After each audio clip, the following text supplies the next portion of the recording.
Salam sejahtera untuk kita semua. Perkenalkan, saya Adisha Mega Kristia, SHMH, dosen pada bagian Hukum Tata Negara, Hukum Administrasi Negara, Program Studi S1 Ilmu Hukum, Fakultas Hukum, Universitas Muria Kudus.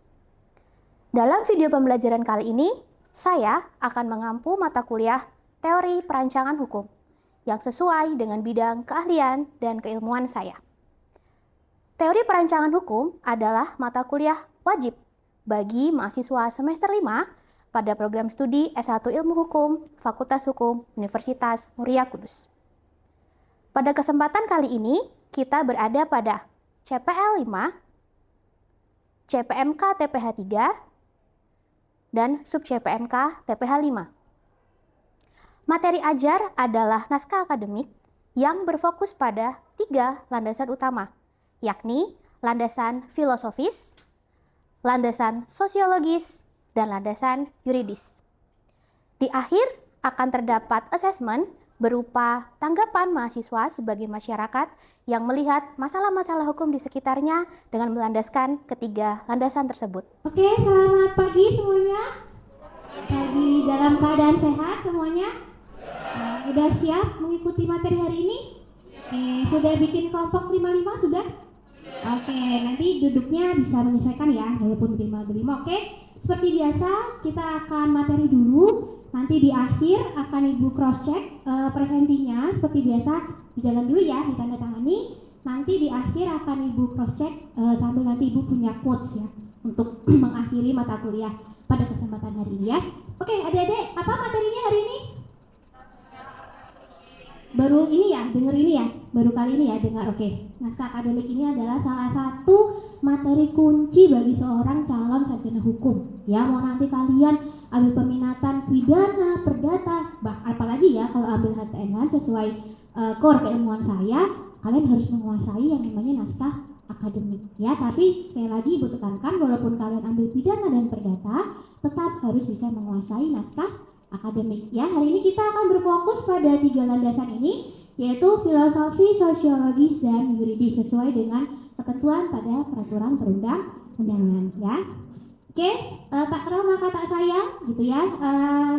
Saya adalah dosen bagian Hukum Tata Negara, Hukum Administrasi Negara. Saya sudah di sini sejak 2020, ya, jadi sudah lama. Kalian 2020 masih di mana?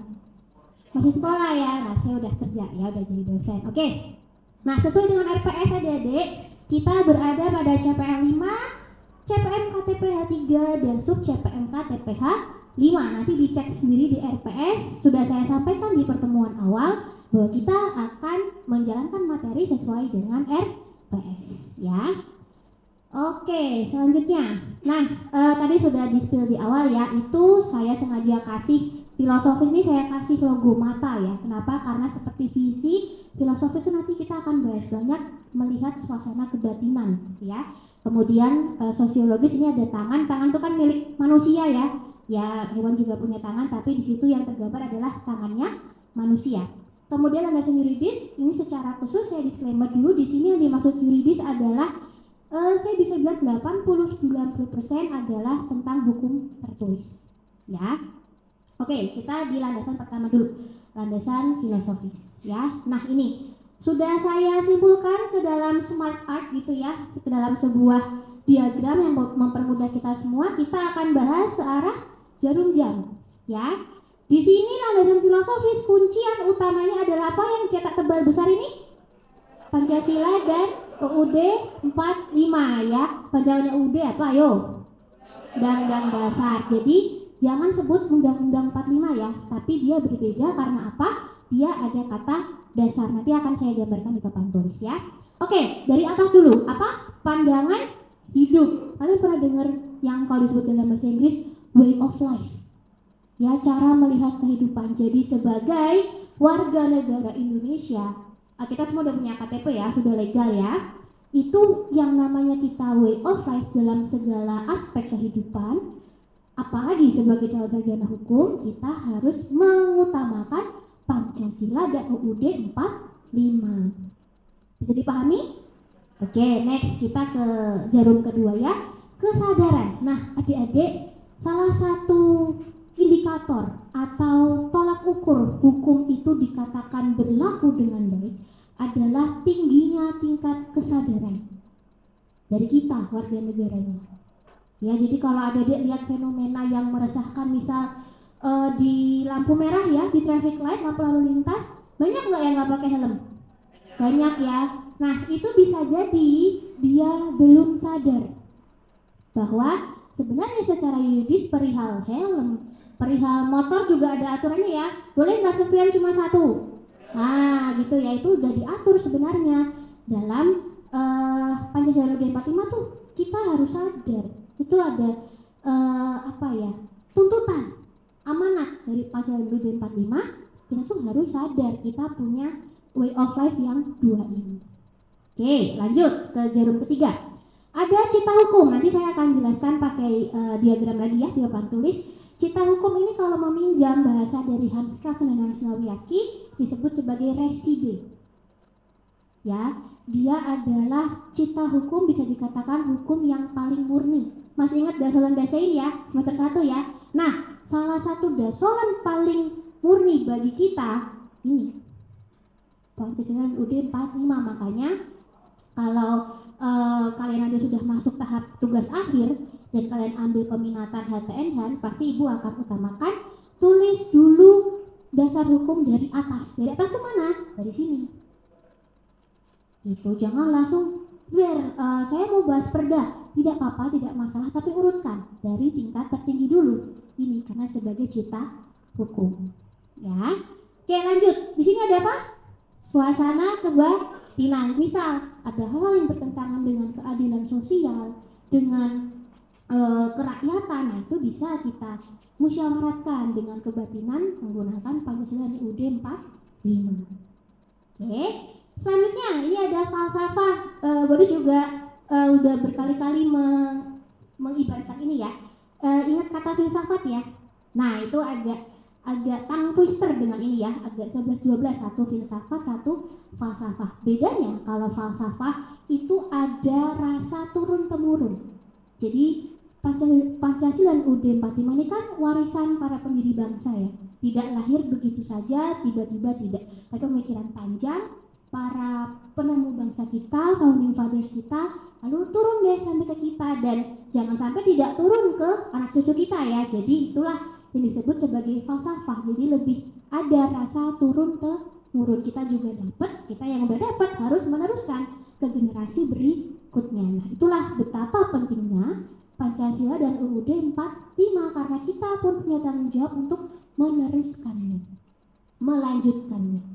Nah, berarti kalau kita punya tanggung jawab itu, boleh nggak kita ngasih tahu yang salah, yang keliru?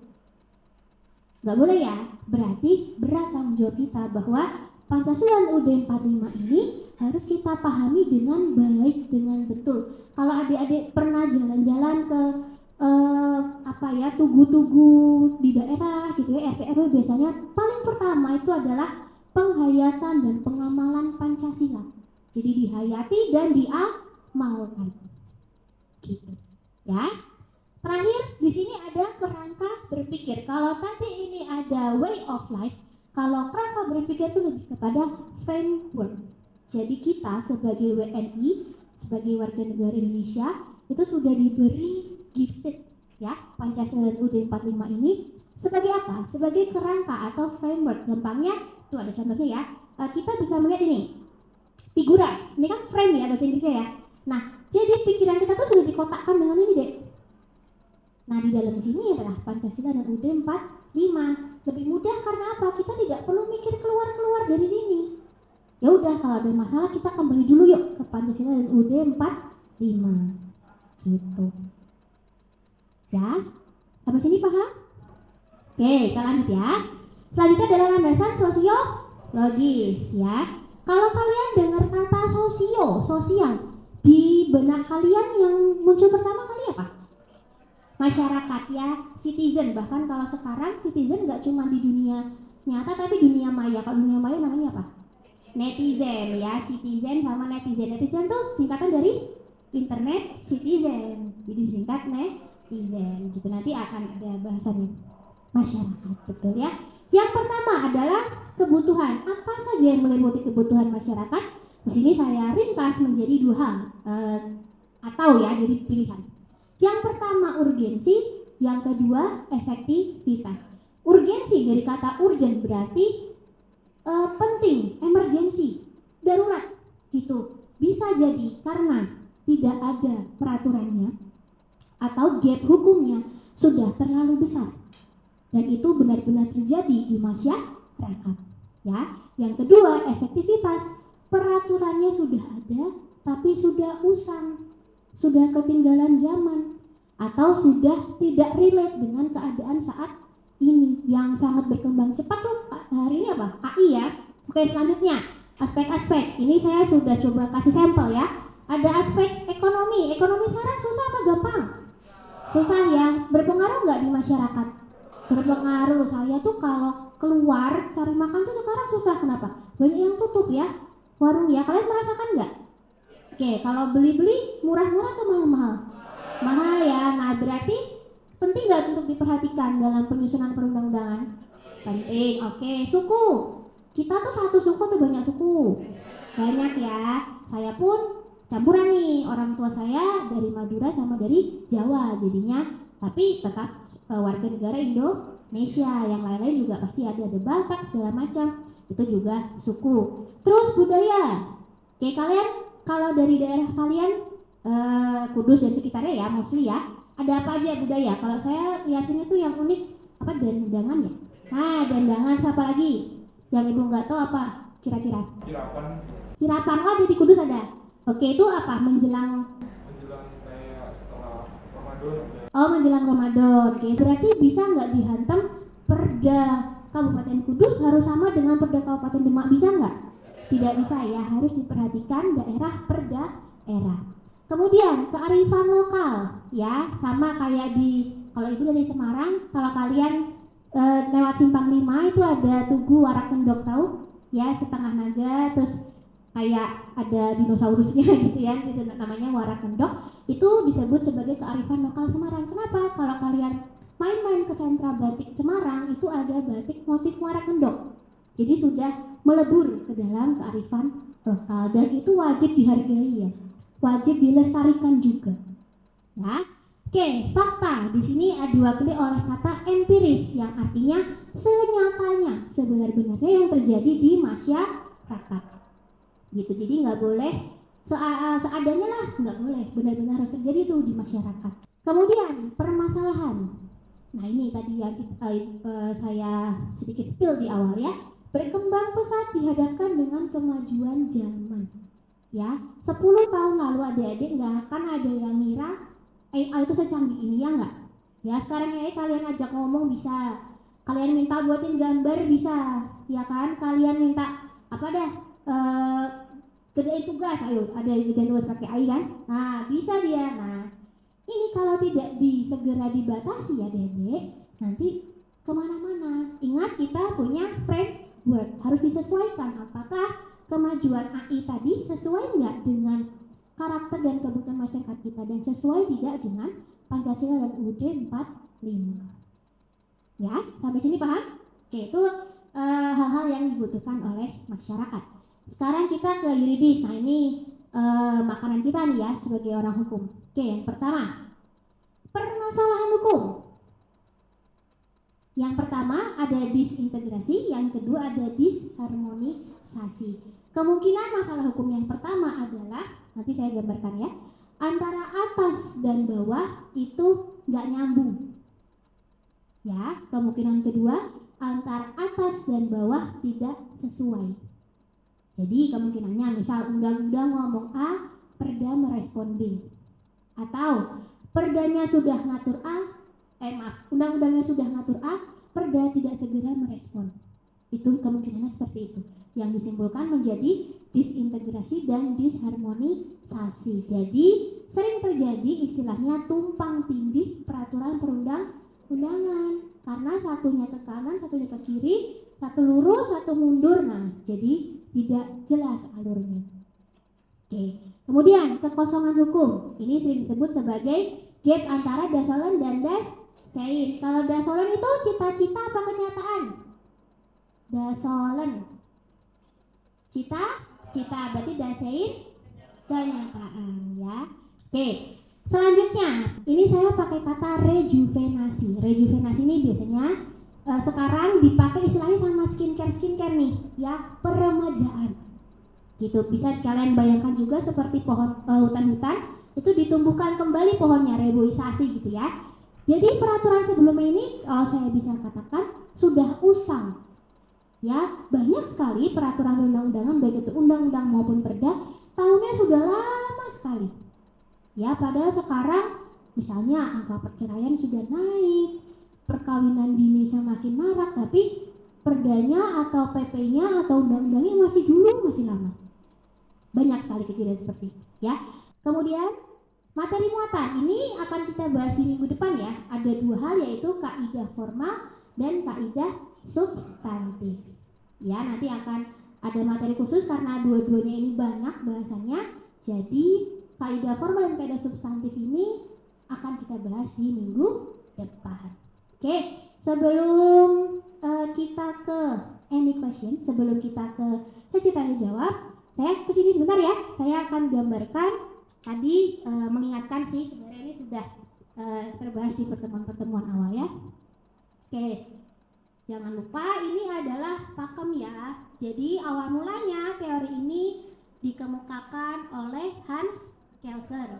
Dia punya murid namanya Hans juga, tapi beda surname, beda family name. Jadi namanya dia adalah Hans Nawiyaski. Nah, ini melanjutkan perjuangan gurunya ya. Tadi paling awal harus memperhatikan apa? Yang lingkaran banyak tadi, yang di tengah namanya apa? Pancasila dan UUD 45. Oke, itu ada di sini Adik-adik. Paling atas. Saya kasih bintang ya, sesuai dengan gambar Garuda Pancasila. Saya kasih bintang ya. Jadi yang namanya rekside cita hukum itu ada di sini. Ya. Nah, tadi Ibu minta keresahan di tempat tinggal ya, yang berarti di daerah. Bisa jadi kota, bisa jadi kabupaten. Itu ada di sini Dedek, di paling bawah. Saya kasih tanda tambah ya. Di sini adalah paling bawah itu ada perda kabupaten atau kota. Jadi tarikannya jauh ya. Dari reside ke bawah sini lumayan jauh tarikannya. Tapi tanggung jawabnya berkurang tidak? Tidak. Tetap harus menganut, menaati, menjaga marwah dan amanat dari sini, reside sini, yaitu Pancasila dan UUD 45. Bisa dipahami sampai sini?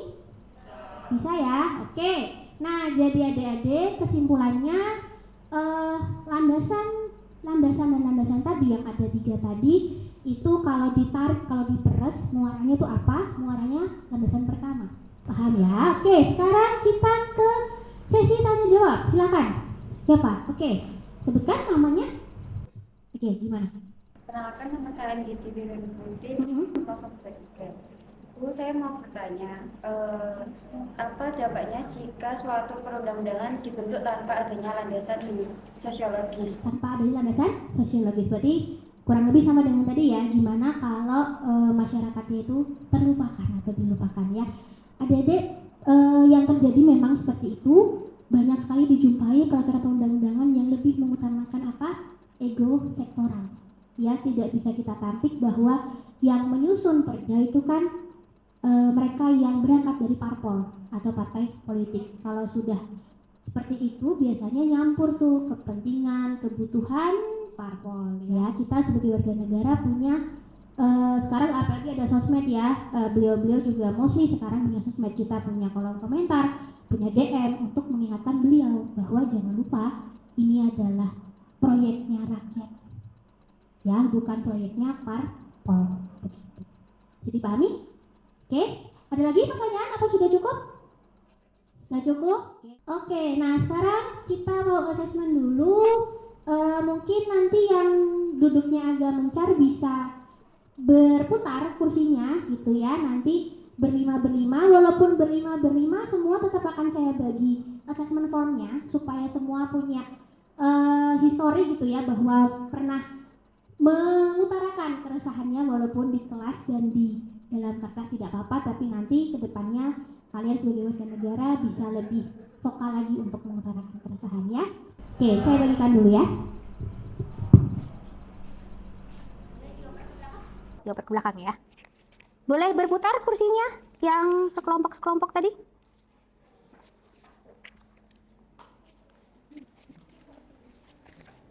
Jangan lupa nama sama NIM ya. Ya, Bu. Dioper aja.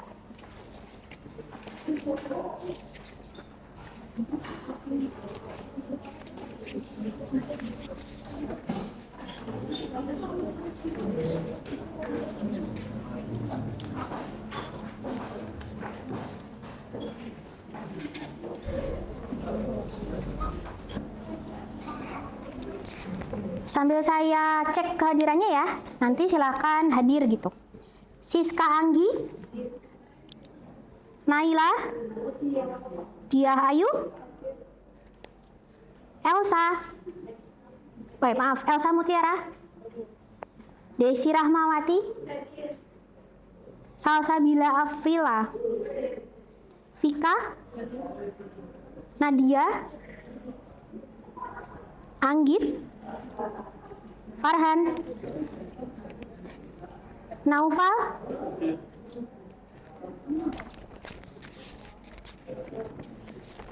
Mela,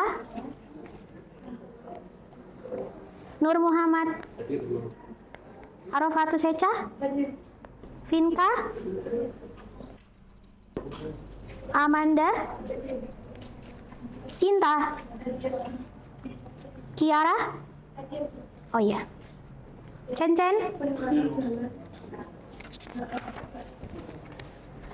Elsa Arta, Safira,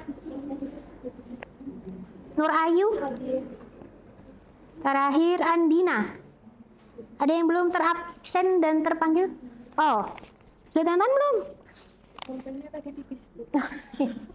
Udah nih, tanda lagi.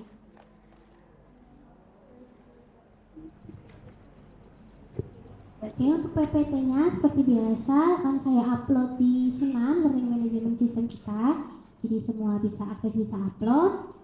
Dan nanti kalau ada dicek di akhir di PowerPoint ini saya sudah buatkan Bitly ya, isinya menuju link Google Drive yang isinya ada assessment form, ada pokoknya materi hari ini ada semua di Google Drive, atau nih keren kan, kita bisa scan barcode nih ya, scan barcode-nya nanti sama mengarahnya ke Google Drive ya, nanti silahkan diakses di rumah masing-masing ya. Kerjakan lagi, apa sudah, oke. Nah, siapa yang nggak tunjuk ya? Oke, coba kelompok 2 ya, coba sampaikan apa deh yang tadi hasil diskusinya. Di situ aja boleh, nggak apa-apa. Sampaikan nama, NIM dari kelompok 2 gitu ya. Untuk kesempatannya, izin Bu Adis, perkenalkan nama saya Farhan Nurgani Valerian, biasa dipanggil Farhan, NIM saya 2024-225. Jadi saya mewakili kelompok kami yang berfokus pada keresahan mengenai beberapa daerah di Kabupaten Kudus yang masih minim penerangan di malam hari akan membacakan hasil pengisian kami. Yang pertama, tentang landasan filosofis, negara berkewajiban untuk memberikan perlindungan, keamanan, dan kesejahteraan bagi setiap warga negara sebagai perwujudan sila kelima, yaitu keadilan sosial bagi seluruh rakyat Indonesia. Penerangan jalan umum atau PJU bukan sekedar fasilitas fisik, melainkan hak asasi warga atas rasa aman atau keadilan distributif. Minimnya penerangan mengabaikan hak masyarakat untuk beraktivitas dengan aman pada malam hari dan menjauhkan daerah dari cita-cita luhur kesejahteraan bersama. Yang nomor 2, landasan yuridis. Pembentukan regulasi ini didasarkan pada tata urutan peraturan perundang-undangan yang mengamanatkan pelayanan publik dan keselamatan lalu lintas. Antara lain yaitu Undang-Undang Nomor 22 Tahun 2009 tentang lalu lintas dan angkutan jalan, mengatur perlengkapan jalan yang salah satunya meliputi alat penerangan jalan untuk menjamin keselamatan. Yang nomor ada lagi Undang-Undang Nomor 23 Tahun 2014 tentang pemerintah daerah menetapkan bahwa penyediaan prasarana jalan dan pencahayaan fasilitas umum merupakan bagian dari urusan wajib pemerintah daerah terkait pelayanan dasar. Peraturan daerah Perda Kabupaten Kudus terkait Perda tentang ketertiban umum atau penyelenggaraan jalan yang perlu diperluas atau dipertegas pelaksanaannya melalui regulasi teknis alokasi anggaran PJU. Yang nomor 3, landasan sosiologis. Secara empiris, beberapa wilayah di Kabupaten Kudus masih mengalami kegelapan saat malam hari akibatnya minimnya instalasi dan pemeliharaan PJU. Kondisi ini secara nyata meningkatkan risiko kriminalitas seperti pembegalan atau pencurian dan rawan memicu kecelakaan lalu lintas. Masyarakat Kudus membutuhkan kepastian hukum dan tindakan nyata dari pemerintah daerah agar mobilitas ekonomi serta sosial di malam hari dapat berjalan produktif tanpa diselimuti rasa ketakutan. Terima kasih. Jangan dulu dong, keren ya, sempet dia ya. Oke, yang warga Kudus merasa nggak ke itu kurang penerangan? Merasa juga ya, berarti valid ya. Oke, berarti kita harus mensupport ya pemerintah daerah Kabupaten Kudus agar segera direspon dengan baik nih. Jadi ya gak usah lama-lama lah ya. Mungkin minggu depan atau bulan depan mungkin jadi sudah bisa segera terang Kabupaten Kudus, baik itu malam hari. Oke ya, gue apresiasi, bagus kelompok 2. Bisa dipahami semuanya seperti itu ya caranya menyusun keresahan dengan sudut pandang 3 landasan tadi. Dan kalau misalkan kalian punya keresahan, didiskusikan sama teman-teman, minta tanggapannya juga. Siapa tahu yang di luar Kudus juga punya keresahan mungkin sama dan mungkin juga berbeda. Oke ya. Oke, sebelum Ibu akhiri kelas pada hari ini, saya mau pakai quote ya. Ini dari Anthony Kennedy. Beliau adalah hakim agung tapi di Amerika Serikat ya. Selama 30 tahun beliau berkarya ya, dari 88 sampai 2018, jadi sudah purna. Dalam bahasa Inggris, beliau menyatakan bahwa the law lives through language. Artinya hukum itu juga hidup melalui bahasa. Bahasa adalah kata-kata yang kita susun. Contohnya pada hari ini. And we must be careful about what language we use. Kita harus berhati-hati perihal bahasa apa yang kita gunakan. Ya, karena tadi ingat lahir dan bertujuan untuk masyarakat. Begitu ya. Ini nanti kalian cari aja profil beliau, ada di Wikipedia, ada di Google ada. Ini foto asli beliau, saya ambil dari Wikipedia juga. Dan ini artinya Associate Justice of Supreme Court of United States, itu artinya hakim agung dari Mahkamah Agungnya Amerika Serikat. Oke, terakhir sebelum saya tutup, ada kesan-pesan untuk kelas hari ini? Ada yang mau menyampaikan? Oke, Cengcek gimana? Menurut saya sendiri, perkuliahan modul hari ini itu sangat insightful karena dia berhasil menjembatani teori hukum yang abstrak dengan realitas yang ada di masyarakat. Oke. Pak Cengcek terbantu nggak dengan mata kuliah hari ini? Terbantu, Bu. Terbantu? Senang semuanya? Senang ya? Oke, saya juga mengapresiasi keaktifan kalian semua hari ini. Jangan lupa minggu depan kita masih ada 2 kaidah tadi ya, dipelajari dan semoga menjadi dasar yang baik materi hari ini untuk kelas minggu depan dan kelas-kelas selanjutnya ya. Oke, tidak ada pertanyaan lagi? Oke, sudah, silakan dibawa pulang assessment formnya untuk dibaca-baca di rumah. Boleh dibawa lagi minggu depan, kita bahas lagi minggu depan. Akhir kata terima kasih, mohon maaf kalau ada salah kata ya. Selamat pagi semuanya dan selamat melanjutkan kegiatan. Salam sehat untuk kita semua. Demikian video pembelajaran untuk mata kuliah Teori Perancangan Hukum pada program studi S1 Ilmu Hukum Fakultas Hukum Universitas Muria Kudus. Pembuatan video pembelajaran ini adalah sebagai salah satu syarat penyusunan dokumen PDD UKT-PT untuk sertifikasi dosen tahun 2026. Semoga video pembelajaran ini dapat memberikan inspirasi dan manfaat yang baik dalam proses penilaian. Sekian, akhir kata terima kasih dan salam sehat.